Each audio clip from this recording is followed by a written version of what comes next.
आजादी के बाद भारत को $1 ट्रिलियन की अर्थव्यवस्था बनने में 60 साल लगे थे।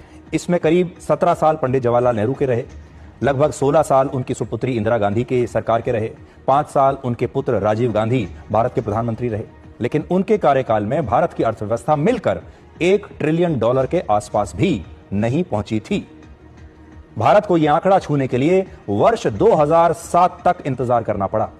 इसके बाद 1 ट्रिलियन से $2 ट्रिलियन की अर्थव्यवस्था बनने में भारत को 7 साल लगे, यानी 100 लाख करोड़ रुपए और आगे जाने के लिए 7 साल और लगे।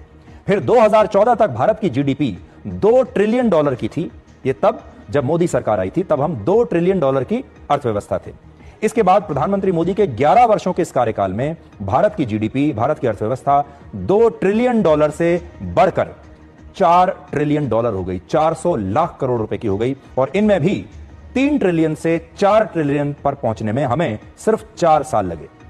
अनुमान है कि प्रधानमंत्री मोदी अपने तीसरे कार्यकाल में एक नया रिकॉर्ड बना सकते हैं और अब की बार भारत की अर्थव्यवस्था सिर्फ 3 वर्षों में ही $4 ट्रिलियन से $5 ट्रिलियन पर पहुंच सकती है और हम वर्ष 2028 तक जर्मनी से भी बड़ी अर्थव्यवस्था बन जाएंगे और तब भारत दुनिया की तीसरी सबसे बड़ी अर्थव्यवस्था होगा।